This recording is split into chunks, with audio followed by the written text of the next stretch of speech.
Libercast presenta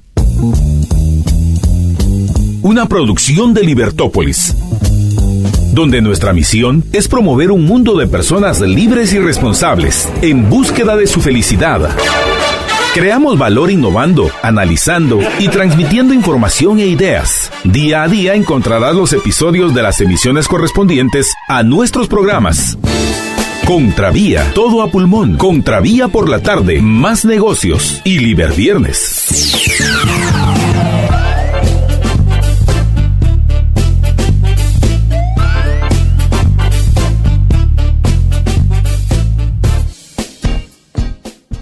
Muy buenas noches, es un gusto estar con todos ustedes. Les habla María Dolores Arias y hoy vamos a tener un programa en el cual vamos a estar transmitiendo la entrevista que hicimos en el Encuentro Iberoamericano de Empresarios y que hablamos acerca de cuáles son esos retos que tienen los gerentes de comunicación corporativos, cuáles son esos retos que están enfrentando con las redes, con el tema de la inteligencia artificial. De eso vamos a estar platicando y vamos a transmitir esta entrevista que hicimos en el marco de este encuentro de empresarios iberoamericanos. Pero ¿qué les parece si empezamos hablando acerca de la llave maestra, en la cual quiero hablarles de cuáles son las razones por las cuales no deberías convertirte en un emprendedor? Más Negocios presenta Llave Maestra. No perdamos el impulso, no perdamos esas ganas de hacer mejores cosas, de ponernos retos, y aquí les vamos a dar herramientas que uno debería tomar en cuenta para hacérselo más fácil. Cuando uno tiene un reto, ¿por qué complicarse la vida si uno puede hacer la mochila más ligera? Llave Maestra. Bueno, si bien es cierto, pues cada vez más va tomando auge el término y la idea de convertirte en emprendedor. Muchas veces las razones por las cuales quisieras convertirte en emprendedor no son las correctas, sino no porque hubiera un decálogo o un manual de cuáles son las buenas y las motivaciones correctas, sino porque hay razones por las cuales no realmente te van a llevar a conseguir lo que tú quieres, y sobre todo tomando en cuenta que el ser emprendedor pues implica también mucho trabajo, mucho esfuerzo y tomar y esos retos que implica el emprender, aceptar los nodos, esa resiliencia que hay que tener, y a veces cuando la motivación no es la adecuada, pues obviamente tendemos a dejar las cosas a medias. Y entonces, ¿cuáles son esas 5 razones por las cuales no deberías empezar o convertirte en un emprendedor? La primera es que quieres volverte millonario. Y dices, yo voy a ser emprendedor porque me quiero volver millonario. Este es el primer error, porque pues si bien es cierto, se han visto historias y se conocen de historias de emprendedores que son multimillonarios, pues no es, y existe la equivocada idea que es a través de ser empresario con la vía rápida o el atajo para convertirte en multimillonario. Y no es así. Si bien es cierto, cuando tú eres dueño de tu negocio, tú puedes al menos quedarte o al menos saber que parte de las ganancias que obtengas en el negocio, o todas, si eres el único dueño, van a ser tuyas, pues no hay garantía de que el negocio vaya a ser rentable, para empezar. ¿Qué quiero decir rentable? Que genere ganancias. Porque, ojo, el último que se paga en un emprendimiento es el emprendedor. Si bien es cierto, hay que poner un salario, es cierto que también tienes que pagarle a todos los compromisos que tienes, pero entonces estas ganancias, que son parte también de lo que tú deberías tomar en cuenta, es, bueno, a veces también resulta que solo logras pagar tu salario y no hay más. Entonces, no siempre hay garantía de que tu negocio va a tener ganancias, y una vez que tiene ganancias, que va a tener siempre esas ganancias o que va a ser siempre exitoso. Entonces, es posible que pues sí, efectivamente puedas vivir bien de tu negocio, puedas tener una vida cómoda, obviamente esforzándote y haciendo las cosas constantemente y disciplinadamente, pero estar motivado solo por el dinero pues te va a ocasionar que interfiera en la toma de decisiones, ya que no vas a pensar en el largo plazo, sino que vas a estar privilegiando cada momento que tengas el dinero ahora, no importa si el negocio se desaparece al día siguiente o bueno, al año siguiente por las decisiones que tomas. Y además te vas a sentir insatisfecho y con mucho estrés si no logras alcanzar los números que te propusiste en cuanto a el nivel monetario. Ese es el primer error. La segunda o la primera razón equivocada. La segunda razón que es equivocada es quiero ser famoso. Y entonces, como he visto que los emprendedores salen en la tele, salen en los medios, en redes sociales, todo el mundo los quiere conocer, entonces como yo quiero tener mayor visibilidad, entonces me voy a convertir en emprendedor para poder tener esa visibilidad.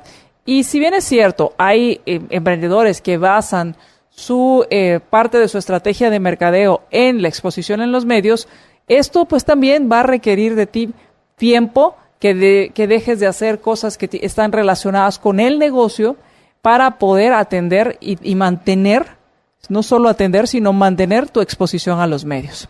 Entonces, hacer un negocio, crear un negocio y administrarlo solo para obtener popularidad no es una muy buena idea.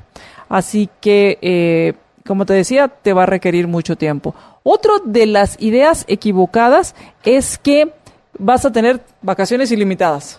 O sea, yo decido mi horario, yo decido mis vacaciones, yo me puedo ir todo el tiempo de vacaciones. Sin embargo, no es así. Hay un dicho muy famoso y muy sabio que las abuelas dicen, el que tiene tienda, que la atienda. Y no puedes estar atendiendo la tienda si estás de vacaciones. Entonces, como emprendedor, efectivamente, tú puedes organizar tu horario, tú puedes establecer las horas y los días que vas a trabajar, el tiempo que te vas a ir de vacaciones. Pero para que un negocio sea exitoso y en especial si estás iniciando, requiere mucho de tu tiempo para que vayas afinando todos los detalles. No quiero decir que toda la vida te la vas a pasar, como decimos, vendido en el trabajo, pero sí en el inicio, porque tienes que afinar detalles e ir generando esos sistemas que ponerlos a prueba, que te permitan ir delegando de manera eficiente. Así que si no estás invirtiéndole suficiente tiempo a tu negocio, pues obviamente vas a tener problemas con él y posiblemente la causa de creer que quieres ser emprendedor para tener vacaciones ilimitadas es porque estás subestimando el tiempo y el esfuerzo que requiere manejar un negocio. Otro de los errores que se comete, u otra de las causas equivocadas para ser emprendedor, es querer quedar bien con todos y hacer feliz a todo mundo.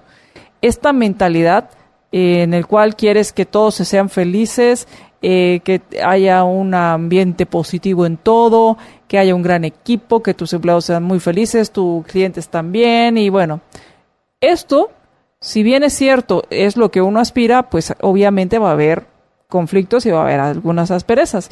Pero si tú crees que solo va a ser así, el problema con esto es que si tratas de tener felices a todos, contentos a todos, vas a tomar decisiones de negocios muy pobres, con muy poca asertividad, porque vas a tratar de que todo el mundo esté contento. Por ejemplo, un empleado que no rinde en el trabajo, pues no te va a costar tomar la decisión de despedirlo porque, pues pobre, va a sufrir.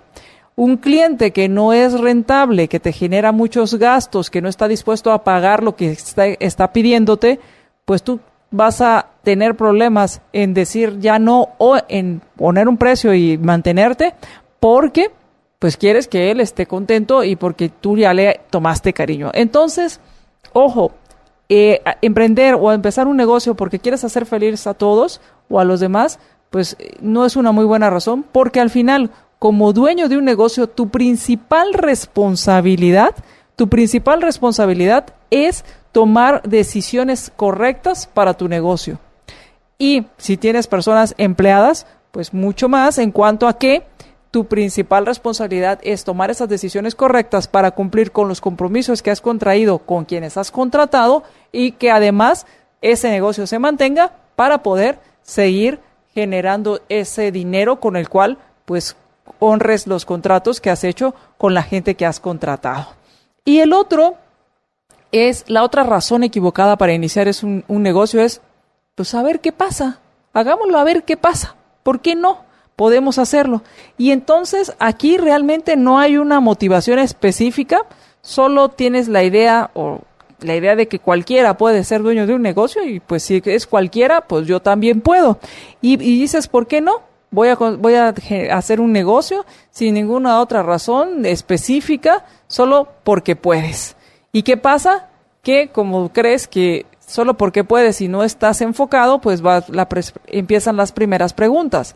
¿Tienes un modelo de negocios? ¿Sabes de dónde va a salir el dinero de tu negocio? ¿Sabes cómo hacerlo crecer? ¿Cuánto dinero necesitas para iniciar? ¿O cuánta competencia hay afuera? ¿Cuántos más están ofreciendo lo que tú ofreces? Una pregunta muy importante, ¿estás psicológicamente, emocionalmente preparado para iniciar un negocio? Para aceptar los nos, para ser resiliente, y estás familiarizado con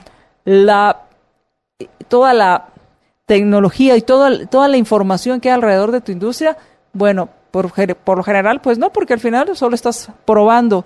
Y si es así, pues el problema es que a la primera de cambios, como solo estás probando, pues no lo vas a dejar. Entonces, el problema no es que tengas cualquiera de estas motivaciones o que tengas alguna de estas.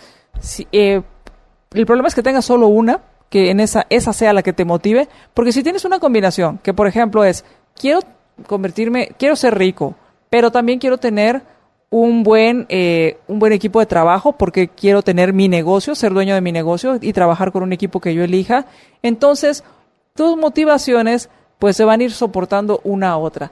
Pero realmente si alguna de estas motivaciones es la que te lleva a ser emprendedor, creería que mejor lo pienses y la próxima semana pues te estaría contando cuáles son algunas de las razones que sí son pues más que válidas, te van a funcionar para emprender un negocio y que te van a ayudar especialmente a mantenerte en la búsqueda de obtener éxito. Espero que esta llave maestra te haya ayudado. Vamos a ir al corte y cuando regresemos vamos a estar hablando con Sebastián Cebrián acerca de los retos que tienen los gerentes de comunicación corporativa. Regresamos.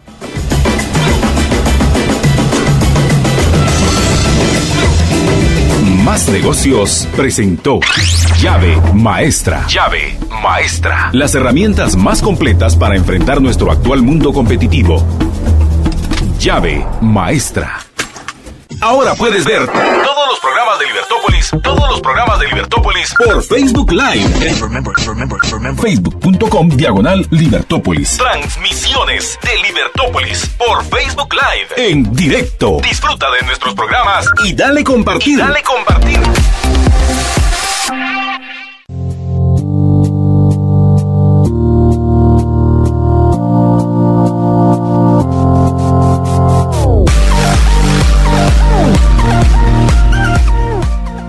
Estudios científicos han demostrado que el humo generado por la combustión de cigarrillo es el que genera más de 6,000 partículas tóxicas, muchas de ellas cancerígenas. El tabaco contiene nicotina, que es el causante de la adicción, pero no es la principal causa de las enfermedades cardiovasculares y el cáncer.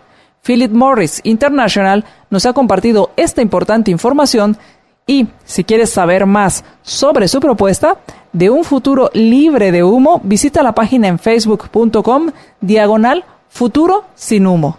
facebook.com/futuro sin humo. Y como les comenté, vamos a transmitir la entrevista que hicimos con nuestro invitado Sebastián Cebrián, con quien vamos a conversar acerca de la comunicación y de los retos a los cuales se enfrentan los directores de comunicación en las empresas. Y la pregunta es, ¿cómo comunicar y cómo ser creíbles ante el público, ante la sociedad, ante quien está escuchando? Y no decir, bueno, primero lo que uno dice es, me quiere vender algo, y segundo, no sé si le creo.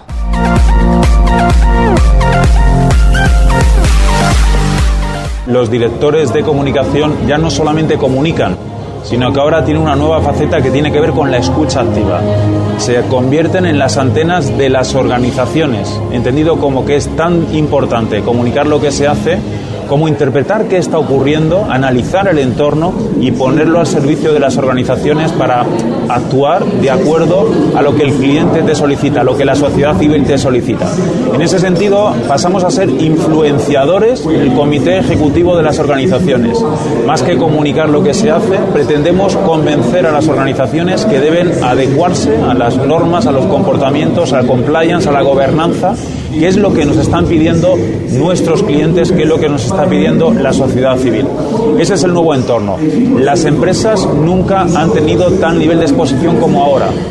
Nunca ha sido tan fácil destruir o construir reputación en base a una serie de nuevos stakeholders, de nuevos grupos de interés que cambian las reglas de juego. Antes las empresas, si tenían una buena relación con las instituciones y con los medios de comunicación, tenían una buena reputación. Ahora se ha producido un empoderamiento de la sociedad civil, que a través de las redes sociales tiene capacidad de construir y destruir reputación. También se ha producido un empoderamiento de los propios empleados, que tienen voz y capacidad de influir en las organizaciones. ¿Qué obliga este nuevo entorno? ¿A qué obliga? A ser transparente, a decir lo que se hace, a contar con todos estos nuevos grupos de interés, a gestionar de una forma directa la reputación. Por eso es tan importante el contar con este tipo de profesionales, estos profesionales que gestionan esta nueva realidad circundante y que tanto afecta a la elección de nuestras compañías por parte de nuestros clientes. En base a ese nuevo rol es muy importante monitorizar dónde se está gestionando la reputación de nuestras organizaciones. Eso es muy importante. Y sobre todo preguntarles cómo nos ven, porque a veces la compañía tiene una idea de cuál es su posicionamiento y no coincide con la percepción que están teniendo estos grupos de interés. Con lo cual vamos un poco al previo, ¿no? Si no hacemos esto no podemos gestionar adecuadamente la comunicación.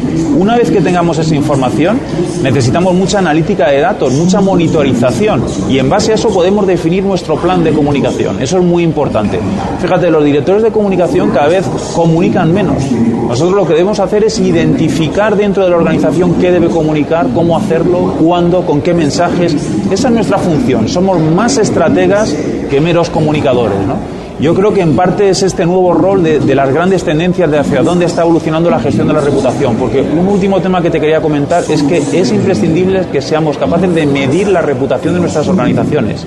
Es decir, reconocer o incidir en que nuestra gestión está ayudando al desarrollo del negocio. Si no alineamos la comunicación con la estrategia, si no demostramos que nuestra gestión de la reputación está ayudando al desarrollo de la compañía, no seremos útiles. Y en base a esto, cada vez es más necesario que vayamos a los comités ejecutivos a medir cómo la gestión de la reputación ayuda al desarrollo del negocio. ¿Cuáles son esas métricas que tú consideras? Bueno, hay cada vez más organizaciones que ofrecen estas posibilidades. Yo voy a poner algunos ejemplos. Por ejemplo, Reputation Institute, que tiene el Red Track, que mide la reputación de países, de empresarios o de directivos. Es una entidad norteamericana que está en todas las partes del mundo y que está especializada en la gestión de la reputación, Reputation Institute. El informe Merco, que analiza también, es un ranking de reputación que trabaja en la medición de la reputación de acuerdo a variables y a ponderaciones específicas, que no solamente mide la reputación de tu compañía, sino que te la compara con la reputación de otras organizaciones o incluso entre sectores o por países, ¿no? Entonces, la reputación no solamente puede medirse, sino que debe medirse. Es verdad que son herramientas muy avanzadas, es verdad que todas las compañías no pueden tener todavía acceso a las mismas, pero yo creo que se está democratizando el acceso a este tipo de informes que te permiten realmente cuánto vale la reputación de mi compañía y sobre todo cómo me está ayudando con respecto a la competencia a ser elegido. De tal forma que si mides que si tu reputación es baja está afectándote a las ventas y si tu reputación es alta está afectándote a las ventas pero en positivo, ¿no? Yo creo que ese es el gran reto. Y al final hay un valor, lo que llamamos el Eso valor es.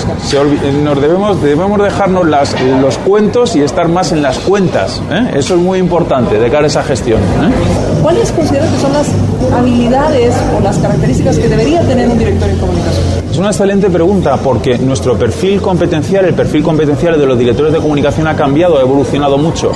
Hace 10, 15 años éramos principalmente periodistas, porque nuestra función en las organizaciones era la gestión con los medios de comunicación. Hoy se ha complicado mucho más. Nuestra nueva función pasa por atender a los diferentes grupos de interés, relaciones con las instituciones y gobiernos, a apoyar al comité ejecutivo, al presidente en esas funciones, temas que tienen que ver con el lobby, la comunicación interna con los empleados de la compañía. Cada vez trabajamos más con el área de recursos humanos en esas funciones, la medición de la reputación.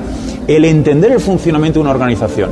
Mira, en Europa el 50% de los directores de comunicación no provienen del ámbito del periodismo, son licenciados en económicas, en empresariales, son gestores. Es decir, al final, ¿qué necesita un director corporativo?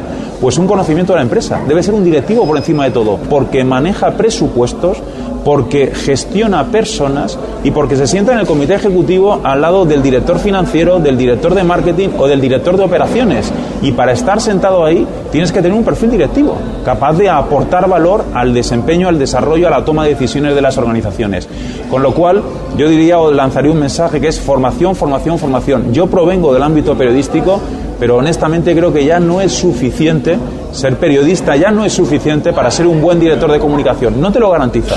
Tienes que tener ese componente de management y de gestión. Mencionaste ahorita al director de marketing. ¿El marketing y la comunicación ya se ven como dos cosas completamente distintas? Es una excelente pregunta, porque, mirad, yo creo que cada vez más marketing y comunicación están obligadas a entenderse. Sin marketing no hay venta, no hay empresa. Si no hay venta, no hay empresa. Pero el marketing trabaja en la venta y la comunicación corporativa trabaja en el convencimiento. El convencimiento es que no solamente puedes posicionarte en el mercado ofreciendo un buen producto a un buen precio o dando un buen servicio. Detrás de eso, que cada vez está más banalizado porque es más difícil diferenciarse, deben estar los valores, debe estar lo que te traslada la marca. El consumidor al final tiene distintas opciones de elección y escoge una marca con respecto a otra que aparentemente está ofreciendo lo mismo porque esa marca le traslada algo más que el producto que está comprando. Y eso se gestiona del ámbito corporativo, no desde el marketing.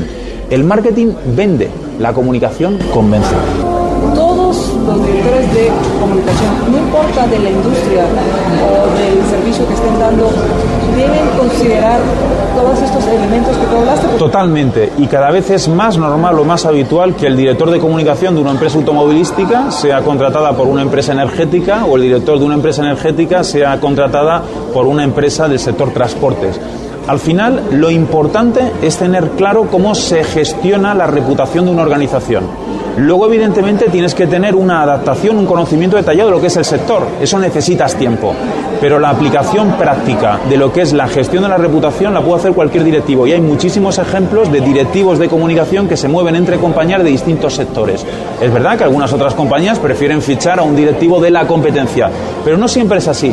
Porque volvemos un poco a los básicos. Lo importante es tener claro cómo se gestiona la reputación, cómo se identifican los grupos de interés, cómo puedes definir un plan de comunicación en base al feedback que te traslada toda esa información, cómo se define un plan estratégico, cuáles deben ser los portavoces, cómo poner la antena de la organización al servicio de la cultura corporativa. Cuando tienes claro eso, se puede aplicar a cualquier tipo de empresa, independientemente también del tamaño, que eso es muy importante. Ahora que hay tanta diversidad de carreras y incluso de aprendizaje en línea, ¿hay algún área en particular que tú recomendas? Bueno, esto es lo que tendrían que estudiar si quieren trabajar en el área de comunicaciones. Ya dijiste que periodismo la mitad.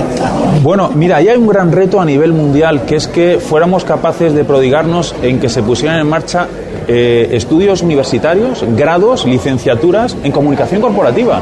Porque se puede estudiar marketing o se puede estudiar periodismo, pero no hay tantas opciones para estudiar comunicación corporativa.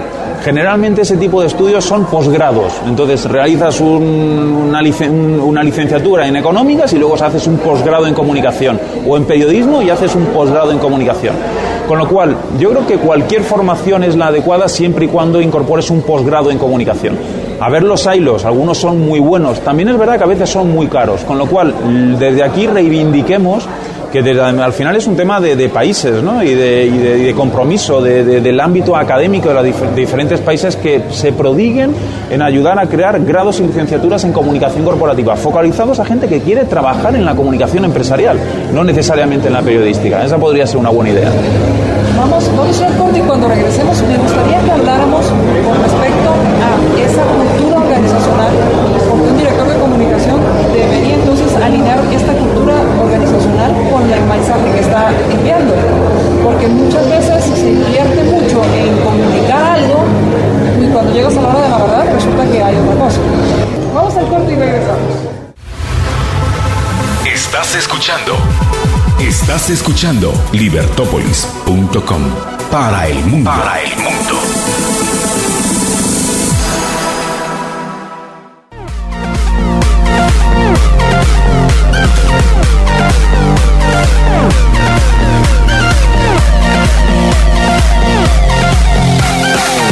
Gracias a todos quienes compartieron nuestra transmisión, muchísimas gracias a quienes nos escucharon y también pues muchas gracias a quienes nos dejaron sus mensajes.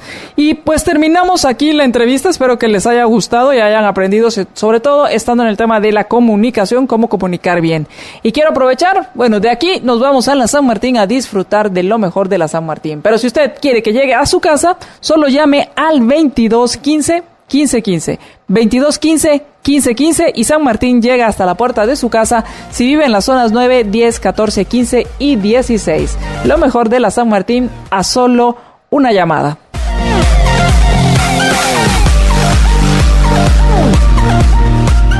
Regresamos a más negocios y está con nosotros nuestro invitado Sebastián Cebrián de Fundacom, con quien estamos hablando acerca de los retos que tienen los directores de comunicación corporativa actualmente. Y salimos del corte con la pregunta de ¿qué hacer en cuanto a la cultura organizacional? Y te hacía la pregunta fuera del corte era, ¿qué pasa cuando la directiva dice, esto es nuestra empresa, esta es la cultura de nuestra empresa? Los empleados dicen, esta es la cultura de nuestra empresa, y el cliente o los externos dicen, esto es esa empresa, y no coinciden.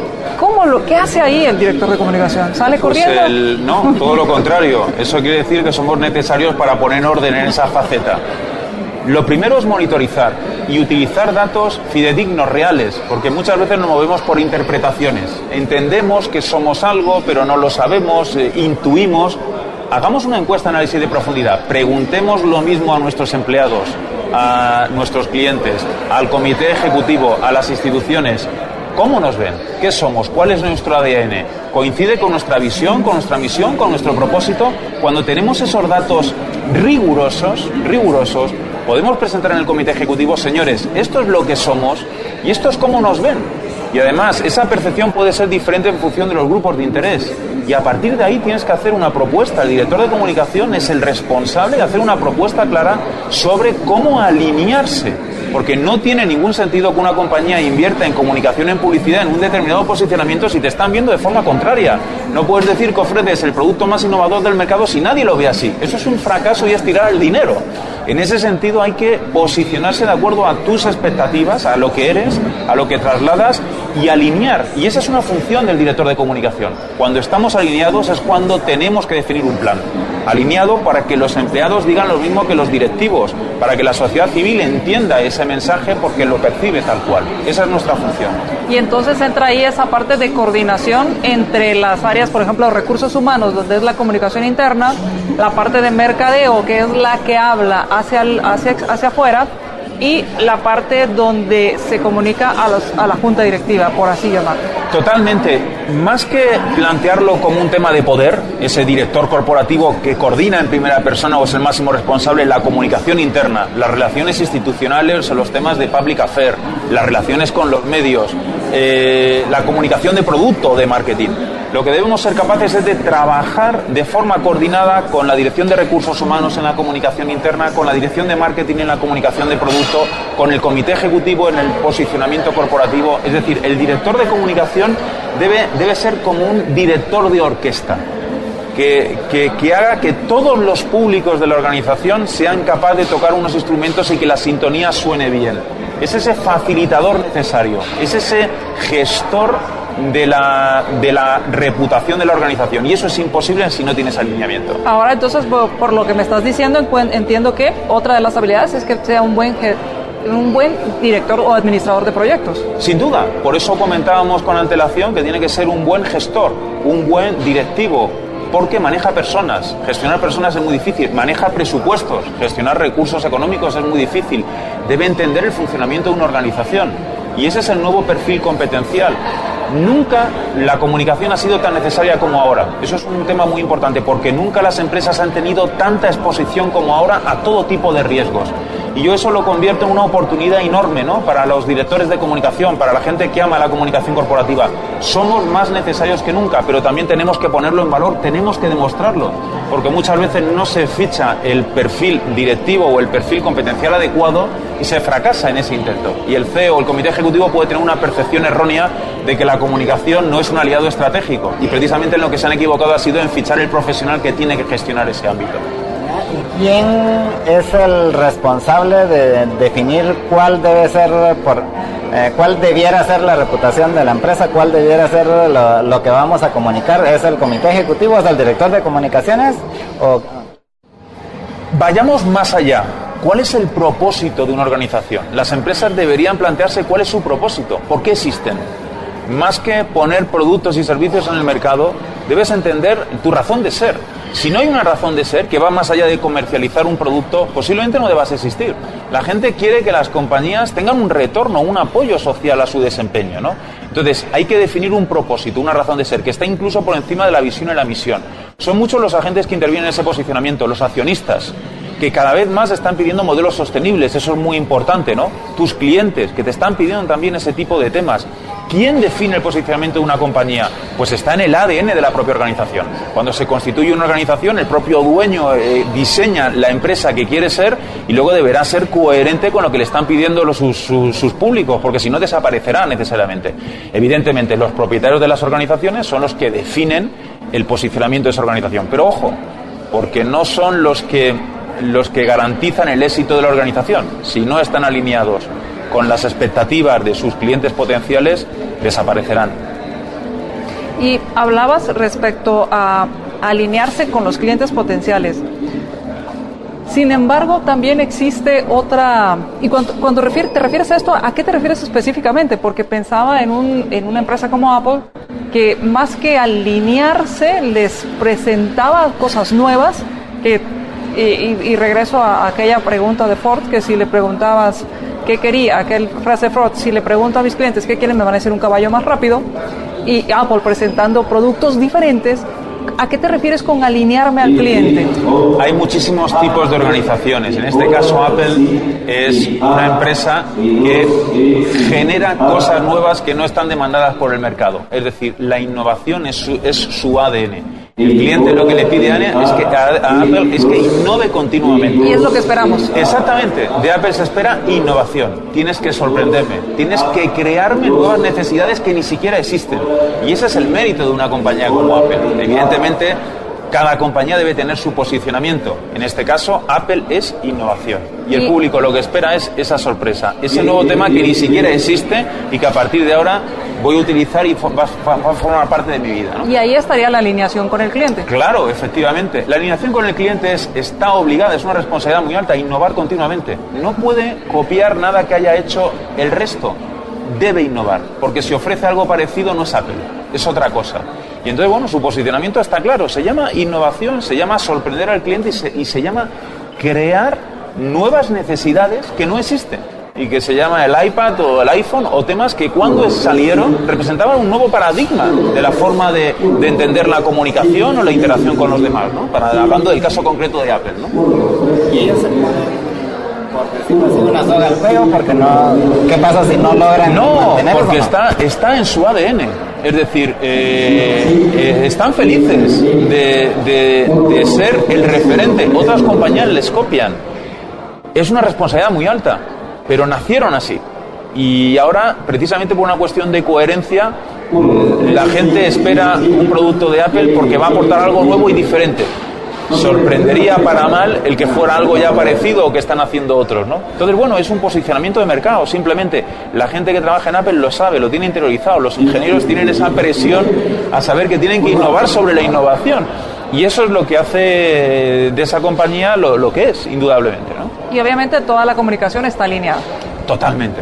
Vamos a ir al corte y en este último segmento me gustaría que habláramos acerca de la innovación, que ya hemos hablado un poco, pero la innovación en la comunicación, en esa innovación que deben traer estos directores de comunicación y la transparencia, el reto de ser transparente, cómo manejarlo. Vamos al corte y regresamos. Estupendo.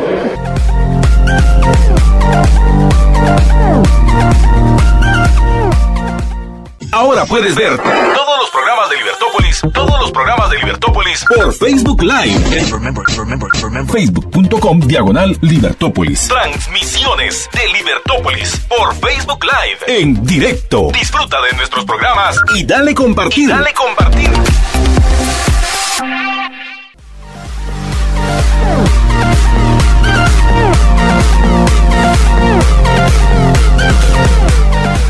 a Más Negocios y estamos platicando con nuestro invitado Sebastián Cebrián de Fundacom respecto a los retos que tienen los directores de comunicación corporativa.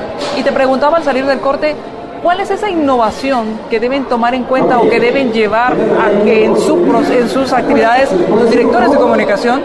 Y el tema de la transparencia. ¿Cómo manejar esa transparencia y cómo no confundirla con vulnerabilidad? Bueno, con respecto a los grandes retos está el alineamiento con las nuevas tendencias. Por ejemplo, el tema de la inteligencia artificial. Hay compañías que están utilizando ya bots para determinada automatización de procesos y procedimientos. Compañías mediáticas que ya están elaborando comunicados de una forma totalmente artificial y compañías que también están utilizando la mecanización de procesos y de sistemas también aplicados al mundo de la comunicación. Tienes que monitorizar todo lo que está pasando ahí y ver cómo adaptarlo al departamento de comunicación. Otra cosa, por ejemplo, tiene que ver con los retos audiovisuales. Las compañías comunican mejor cuando tienen capacidad de generar comunicación audiovisual. De hecho, muchas organizaciones, sobre todo grandes, están creando auténticas redacciones de equipos que trabajan precisamente para producir contenidos en vídeo o en audio. Porque la nueva forma de interactuar con tus clientes ya no es el comunicado de prensa, ¿no? Esto es decimonónico o anacrónico. Ahora tienes que interactuar en un contexto totalmente distinto con soportes totalmente diferentes, ¿no? El alineamiento de la comunicación de producto con la comunicación corporativa, por ejemplo, es muy interesante. Lo que hemos comentado también antes del marketing y comunicación, que deben ser departamentos que trabajen totalmente alineados y coordinados, ¿no? El uso de la voz. Es relevante, las grandes compañías tecnológicas están apostando de lleno por la voz, ¿no? Por ejemplo, el traductor de Google ha evolucionado más en los últimos 6 meses que en los 6 años anteriores. Eso es dicho por el CEO de Google a nivel mundial. ¿Por qué? Porque esa interacción está cambiando la forma de relacionarnos. Y los comunicadores no podemos estar ajenos a toda esa realidad. Al revés, tenemos que implementarlo en nuestras organizaciones para ser eficientes, ¿no? Aquel que todavía esté con un planteamiento anacrónico de modelos tradicionales está condenado a desaparecer. Me preguntabas también sobre la transparencia. Es la razón de ser. Los modelos de gobernanza. Mira, el Edelman Trust Barometer, que mide el índice de confianza de los ciudadanos a nivel mundial, puso de manifiesto en su último informe que el 80% de los ciudadanos a nivel global piden a las compañías, el 50% de los ciudadanos a nivel mundial no confía en las organizaciones, en las empresas, no confía en las empresas. ¿Y qué le piden a las empresas? Que apoyen el desarrollo de la economía local, que se comprometan con el desarrollo de la sociedad en la que están implementados. Esto es una llamada a las organizaciones. Las organizaciones necesitan ser transparentes, necesitan comprometerse, necesitan abogar por modelos de gobernanza, necesitan abogar por compliance que garanticen las buenas prácticas, porque te lo está pidiendo el entorno social, económico y demás. Una cosa muy importante que está afectando a los fondos de inversión. Cada vez hay mayores fondos que están invirtiendo en todas las empresas del mundo que están exigiendo a esas organizaciones modelos de sostenibilidad, modelos de transparencia. Es decir, ser transparente, ser sostenible, es una apuesta clara de negocio. Es bueno para el negocio, es necesario para el desarrollo. Con lo cual estamos en un nuevo paradigma. Las empresas opacas desaparecerán, porque serán penalizadas por todos los grupos de interés. Ya no es una opción. Ahora estamos en un nuevo paradigma donde debes decir lo que haces. La comunicación jamás es la solución. La solución es hacer las cosas bien. Por eso decía que los directores de comunicación debemos influir en los comités ejecutivos para que se hagan las cosas bien. Una comunicación, la comunicación como tal nunca debe tapar una mala historia, tapar un problema. No debe hacerlo, porque como comunicadores perderíamos para siempre nuestra credibilidad. Si mientes una sola vez, nunca volverás a tener credibilidad. Debemos ser transparentes. Podemos no contar algo que afecte a la compañía y guardar silencio, pero lo que no podemos hacer jamás es mentir sobre algo, es no ser transparente sobre algo. O minimizarlo, porque esto me recuerda la ocasión en la que se grabó al pasajero que sale arrastrado de una aerolínea y el director de la empresa pues no dio la cara, y cuando la dio no asumió no se disculpó de lo que había sucedido, y esto escaló aún más. Claro, ahí está todo lo que tiene que ver con la gestión de la crisis. Un buen director de comunicación debe gestionar la crisis de una forma ágil, ¿no? Y fíjate, en el tema de las crisis, nunca ocultar la verdad cuando es conocida, porque eso es muy llamativo. La verdad es conocida, existe un material gráfico y ocultas la verdad. Es decir, pues no, nunca se debe hacer eso. Y aunque esté oculta, tarde o temprano bueno, sale a la y luz. aunque esté oculta, efectivamente debes ser capaz de reconocer que ha habido un error. Muchas veces la gente perdona que tú reconozcas que te has equivocado. Lo que no se perdona es que ocultes una verdad o que intentes engañar sobre esa verdad. Con lo cual hay que ser valiente para analizar lo que está ocurriendo, interpretar o definir cómo se va a contar, ajustándonos a la realidad de los hechos, pero contarlo, no ocultar algo que por defecto siempre se podrá volver en nuestra contra, ¿no? Y a partir de ahí, pues forma parte también de esa necesidad del director de comunicación de gestionar adecuadamente las crisis.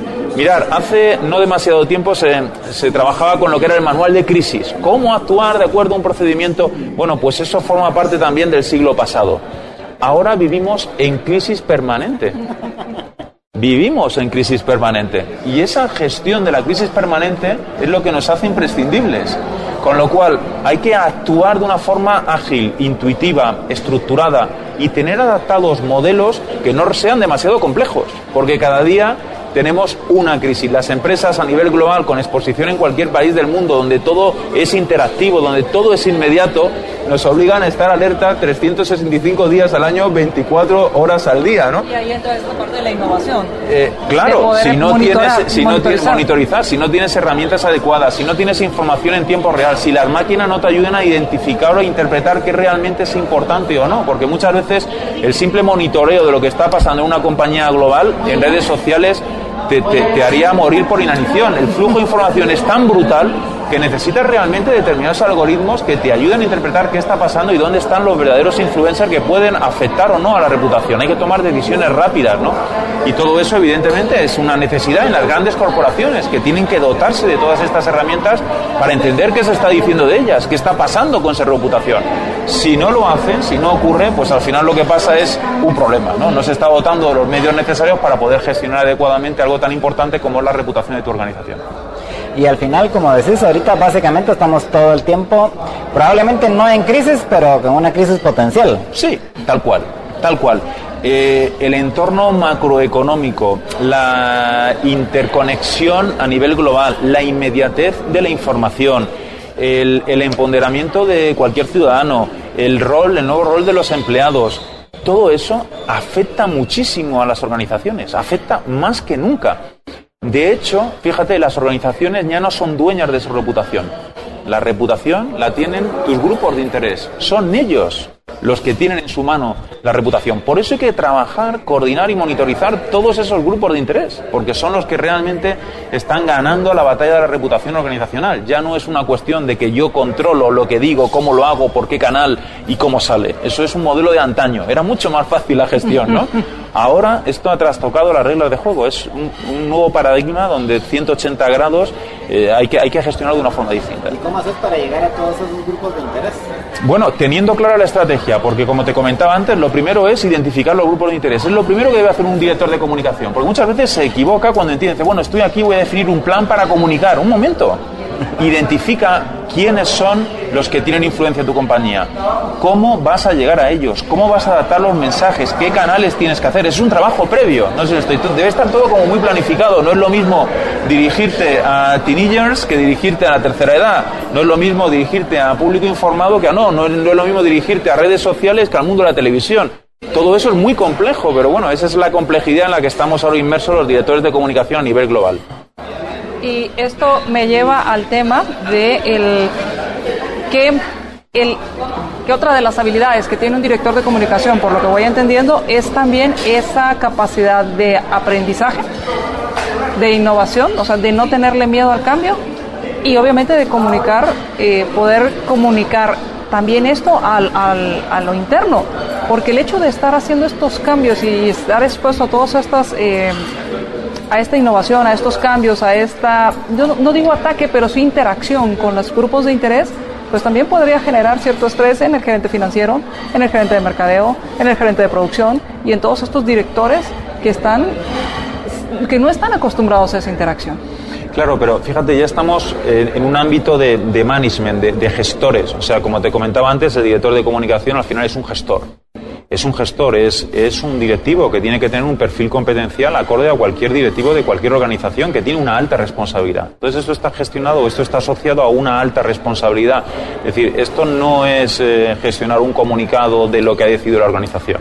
Hasta no hace demasiado tiempo el comité ejecutivo decidía y le decía al director de comunicación: toma, comunícalo. En este momento cada vez es más habitual que digan: tenemos que tomar una decisión y queremos conocer tu opinión. Oye, ¿cómo va a influir el cierre de esta fábrica en la sociedad civil? ¿Cómo va? ¿Qué problemas podemos tener con los empleados? ¿Qué opinan las instituciones sobre ese tema? Toda esa analítica, toda esa información es la que se está pidiendo a los directores de comunicación a la hora de tomar decisiones. Por eso es un nuevo rol completamente distinto. Pensemos que si te incorporas a un comité ejecutivo estás en el primer órgano de gobierno, de dirección de la organización.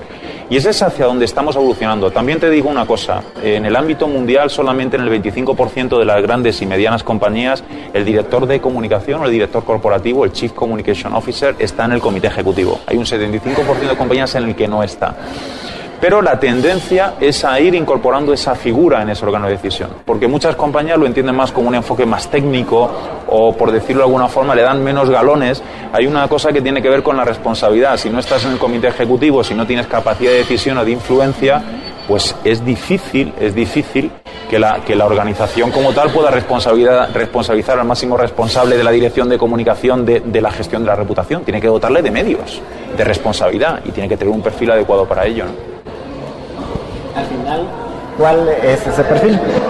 El perfil, un directivo con capacidad de análisis muy importante, con conocimiento del modelo organizacional de una empresa y con unas grandes dotes de lo que es el mundo comunicacional a nivel de herramientas, a nivel de mensajes, a nivel de todo aquello que afecta o que construye o que destruye reputación.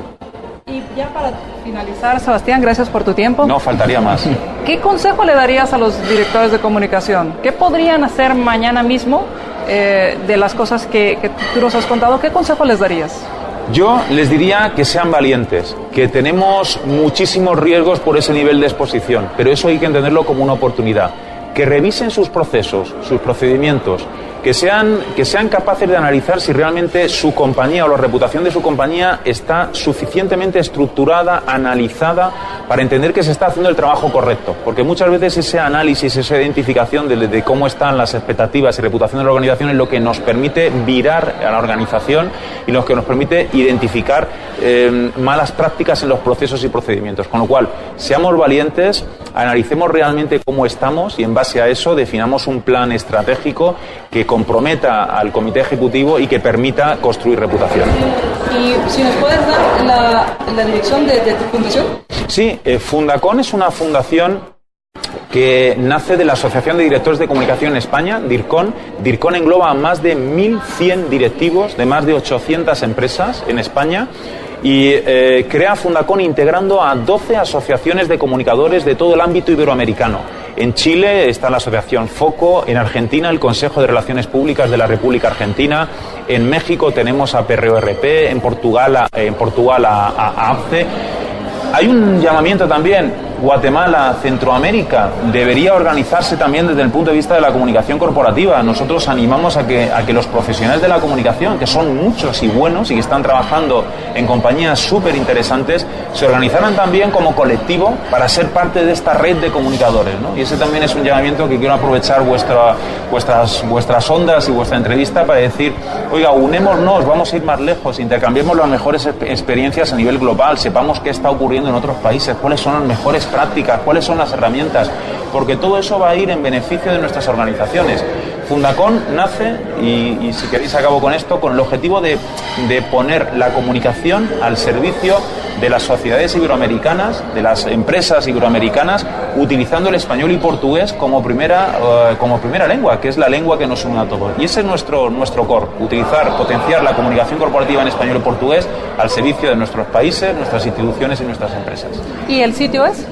El sitio es Madrid, está en Castellana, Paseo de la Castellana 193 y bueno, a vuestra enterísima disposición para cualquier tema que tenga que ver con comunicación o cualquier otra cosa. La dirección es www.fundacon.lat, de Latinoamérica, LAT, y la de la Asociación de Directores de Comunicación, www.dircon.org, de organización.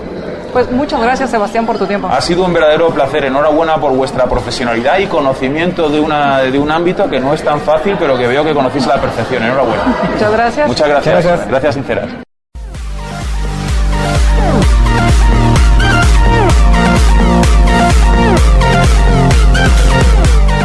Y así concluimos nuestra entrevista. Espero que les haya gustado y que hayan aprendido todos estos retos y que les haya dejado muchas ideas acerca de cómo llevar el reto de la comunicación en esta época. Y bueno, si quieres disfrutar lo mejor de la San Martín en casa, pues solo llama al 22 15 15, 22 15 15 y San Martín, lo mejor de San Martín, llega a la puerta de tu casa en las zonas 9, 10, 14, 15 y 16 de la San Martín. Que tengan una excelente noche. Que la pasen muy bien, nos escuchamos en nuestra próxima emisión y mientras nos volvemos a escuchar, sea feliz sin excusas. Libercast presentó una producción de Libertópolis. Recuerden que si quieren conocer más de nuestros programas, seguirnos en las diferentes redes sociales, o si quieren ver nuestros programas y conocer a nuestros conductores e invitados, pueden ingresar en www.libertopolis.com. Recuerda suscribirte y dejarnos 5 estrellas para que continuemos trabajando en producir más podcasts de tu interés. Libertópolis, ideas con valor.